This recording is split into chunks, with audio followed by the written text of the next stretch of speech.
Tu veux te lancer comme indépendant complémentaire en Belgique et tout doucement vivre de ta passion, mais tu as peur que ça parte en cacahuète, genre vraiment que ce soit la cata totale? Ok, faisons l'exercice d'imaginer le pire scénario possible et voyons où ça nous mène. Ça y est, c'est le grand jour J, tu t'es enfin lancé comme indépendant complémentaire, tu as ouvert ton numéro d'entreprise, tous tes amis sont au courant, tu commences à créer du contenu. Tu publies ton premier post et là, rien du tout. 0 like, même ta tante super géniale ne réagit pas, tu te demandes ce qui se passe. Bon, c'est pas grave, tu te dis que tu vas changer de stratégie, publier encore un peu plus de contenu, du contenu un peu différent. Tu persévères et au bout de quelques semaines, miracle, enfin un premier commentaire, chouette ton contenu. Ok, c'est encourageant, donc tu continues, tu bosses tous les soirs sur ton projet, tu prépares une offre en béton et au moment de la communiquer et de lancer cette première offre, pouf, 0 vente. T'es un peu dépité, tes amis essayent de te rassurer comme ils peuvent en disant bah t'inquiète, c'est bien d'essayer, mais ton moral descend en flèche. Là c'est la dégringolade, tu t'épuises, ton moral est au plus bas et même ton chien ne te reconnaît plus. Bref, c'est le début de la fin et tu penses à arrêter ton activité d'indépendant complémentaire. Ok, maintenant qu'on a posé ce scénario, revenons un petit peu les pieds sur terre. Et essayons d'imaginer les vraies conséquences si ton projet ne se développe pas exactement comme tu l'espérais. Et premièrement, le fait de lancer son activité complémentaire, c'est sortir de sa zone de confort. Donc tu vas en premier lieu énormément apprendre sur toi. Et ça, c'est peut-être le plus gros apprentissage, c'est d'apprendre à te connaître.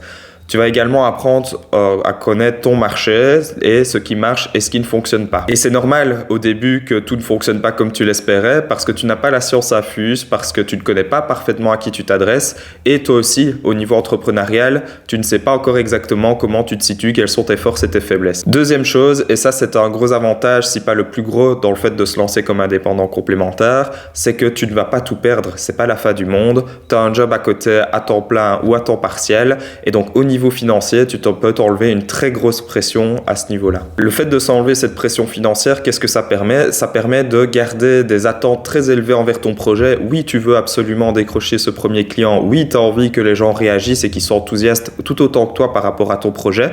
Mais tu peux aussi avoir des attentes très faibles. C'est-à-dire que quelque part, si ça marche pas, c'est pas grave, c'est une étape de plus vers la réussite, c'est une étape de plus vers ton premier client, c'est une étape de plus vers cet engouement qui va se créer au fur et à mesure du temps. Enfin, troisième chose, toutes les difficultés que tu peux rencontrer dans ce cas scénario catastrophe, il faut se dire que c'est continuellement s'adapter par rapport à ce que tu fais, c'est poser un regard critique, prendre du recul par rapport à ce que tu fais et essayer de t'améliorer en continu. Plutôt que se dire mince, ça n'a pas fonctionné, c'est plutôt de se dire qu'est-ce qui n'a pas fonctionné, comment est-ce que je peux améliorer, comment est-ce que je peux faire en sorte que ça fonctionne la prochaine fois. Au final, tu l'auras peut-être compris, ce scénario catastrophe, c'est plutôt une question de mindset, une question d'état d'esprit. Et le pire scénario que tu peux envisager au final, ce n'est pas l'échec, c'est de ne t'être jamais lancé et dans 5 ans, regretter, de se dire « et si j'avais essayé ?»